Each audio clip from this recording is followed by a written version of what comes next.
Hi everybody, it's great to be back here again on Itamar. We're going to continue with our lessons on the laws of Shabbat. Today we're doing our 27th lesson on Peninei Halacha. Everyone's heard of the concept of lighting candles on Shabbat, of course. That's what we do before the Shabbat comes in, making Havdalah, taking out the Shabbat. The question is, how do we calculate when is candle lighting time, as we spoke about in the last lesson about the time Shabbat enters from nightfall, and how do we define the evening, the new day in Judaism. But now we're going to talk about something called Tosefet Shabbat. Tosefet Shabbat means to add on to the Shabbat. So besides the fact that we learned that in Judaism, in the Torah, the day begins at night, and that's when we bring in all our holidays and our Shabbatot, Shabbat. But in addition, we have to add on certain time to that time frame, and we call that Tosefet Shabbat. So it's a mitzvah from the Torah to add on time to Shabbat, because we show by adding on time to Shabbat, it's so dear to us. And when we add on the time, we don't only add on time before Shabbat begins, but we also add on time when Shabbat is over. So we're sort of bringing in the Shabbat queen, and then we bring out the Shabbat queen by escorting Shabbat. And those two, bringing in and bringing out, is we do it by adding on time and showing again our love and devotion to Shabbat by adding on a certain amount of time. So the question is, what are the different customs regarding Tosefet Shabbat? And it is really the custom to add on a little bit time before sunset. And we'll see there's a difference in custom between men and women, just because of the different roles that each person plays. So if we begin by the women accept Shabbat because they're the ones who light candles. So the minute they light candles, the lighting of the candles in reality is also an acceptance of the Sabbath. And there are different customs in Israel when we light candles. Most places in Israel, the custom is to light 20 minutes before sunset. So in reality, Shabbat sets in sunset, right? When the sun goes down, as we learned, that's when we begin to observe the Shabbat. But we have to, by lighting candles, already 20 minutes earlier, before sunset, women can no longer do any kind of melacha, any kind of work that is prohibited on the Sabbath, because they lit candles. They already took upon themselves Shabbat. And by taking upon themselves Shabbat, they are doing another mitzvah, another good deed of accepting Shabbat earlier.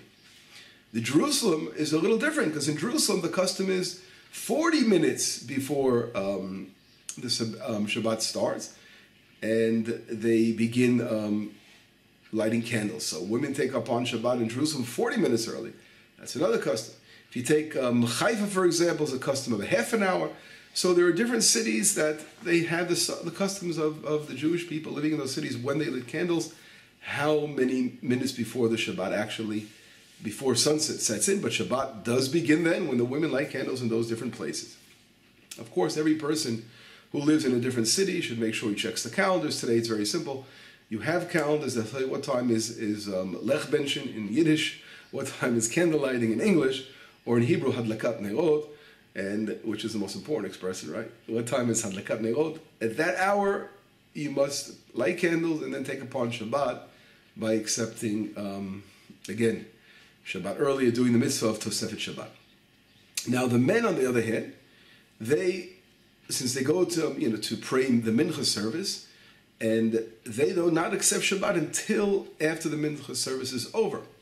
So their addition to add on the Shabbat is a shorter addition, because the time usually in this, for example, here in Itamar, we light 10 minutes after candle lighting is the mincha service. So we daven the mincha, and then right after that, the whole community together accept Shabbat together. So we all do a certain expression, and we'll talk about that. In the lesson, I talk about how do we take upon Shabbat. We'll talk about that in the next lesson. But anyway, the earliest time is also a good question. What is the earliest time a person can accept Shabbat? Right? Because let's say you want to add on 10 hours before Shabbat starts. It's always, showing your love and expressing your love for the beautiful Shabbat to Hashem, how much He's given us such a great gift. So let's say you want to take Shabbat for the morning already, Friday morning.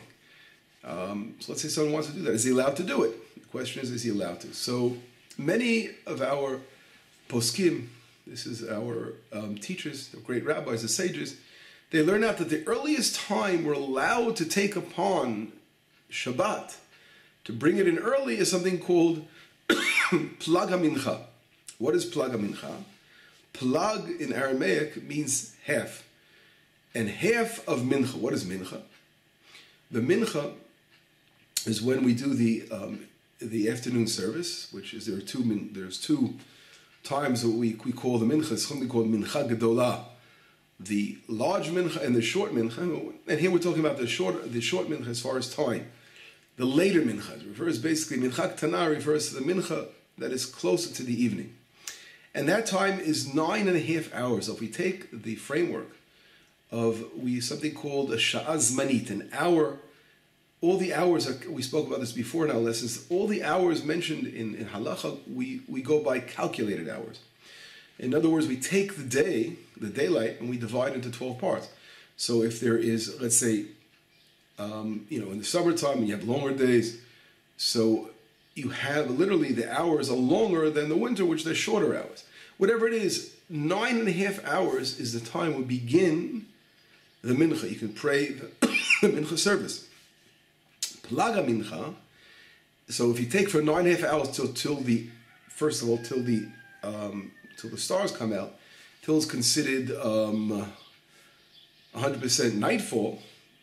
So it's 2.5 hours later. So it's literally from Plag HaMincha, from 9.5 hours, we go to the 12th hour, you have to add on 2.5 hours to get to nightfall, from Plag HaMincha, from half of the Mincha. But why is it called Plag HaMincha? Oh, I'm sorry, that's not Plag HaMincha, that's the Mincha. What is Plag HaMincha? So Plag HaMincha is taking half of that. So if you take half of those 2.5 hours, you're going to have, how much is it? Is an hour and a quarter. Shava Reva. So Plag HaMincha literally is an hour and a quarter before sunset or before nightfall. Because here again, we're getting into two different opinions. The opinion of the Vilna Gaon and the opinion of the Tumat Hadeshen. If we count Plag HaMincha, we're counting till the Shkiat HaChama, from till sunset, or we're counting till the nightfall. So in that case, again, there is a difference of opinion. How do we count? Stars coming out or Shkia? So those are the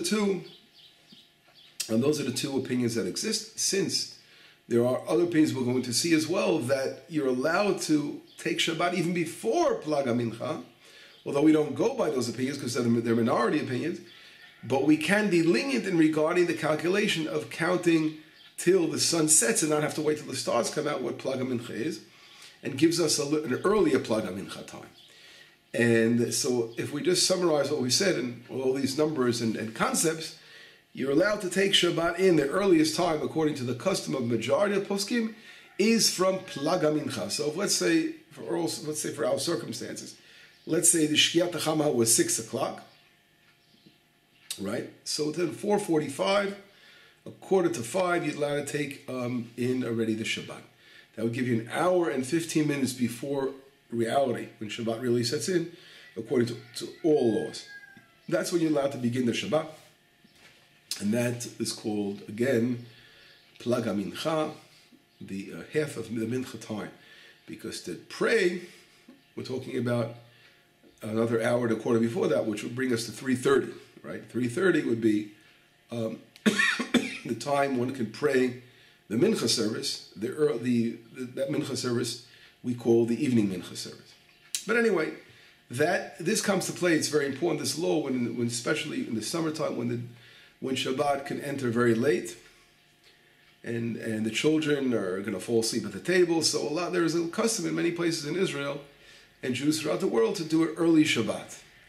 So how do they do an early Shabbat? They calculate the Plag HaMincha time, an hour and again 15 minutes before sunset, and that is when they begin to accept Shabbat, and that's when they light the candles, and they're allowed to bless over the candles, and they're allowed to make a kiddush and everything they can bless, and that's bringing Shabbat in early. So that's really the source of where this all comes from. Now, what is the custom as far as taking Shabbat out? This is another thing. We always add on, not only coming in, but we add on going out, bringing Shabbat out. So we know that the custom to end Shabbat when it's nightfall, we learned about this last lesson, is that 3 stars coming out is a sign that Shabbat is over. But how do we understand what kind of stars? So we spoke about that the stars are too large, it's too early. And therefore, we want to find a situation where we're talking about 3 middle-sized, average-sized stars that indicate that Shabbat is over. Now, since our rabbis were afraid that one could confuse what is an average-sized star to a large star, so they said, let's make it very simple, 3 small stars. So when 3 small stars come out, we know that the Sabbath is over. Now, in order to add on additional time to when Shabbat is over, we want to add on a few more minutes to Shabbat. So the rabbis ruled that we're going to not only go by 3 small stars, but we're going to look for 3 small stars that are in a cluster. So when we see these 3 small stars in a cluster, we surely know that Shabbat is over, and we've also added on some minutes to Shabbat's ending, because the time you can see 3 small stars in a cluster, for surely you've added on a couple of good minutes to Shabbat, taking it out.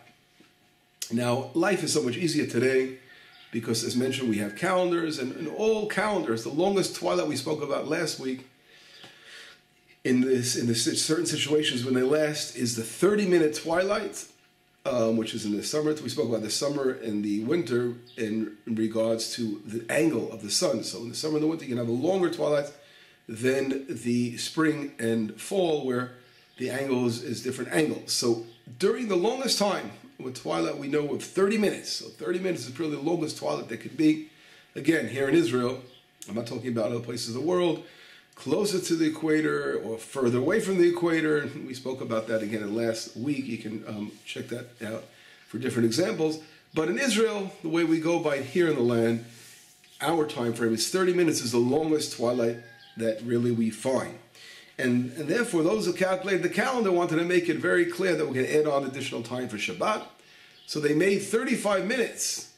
That's the time of candlelighting, 35 minutes before sunset. In all cases, 35 minutes.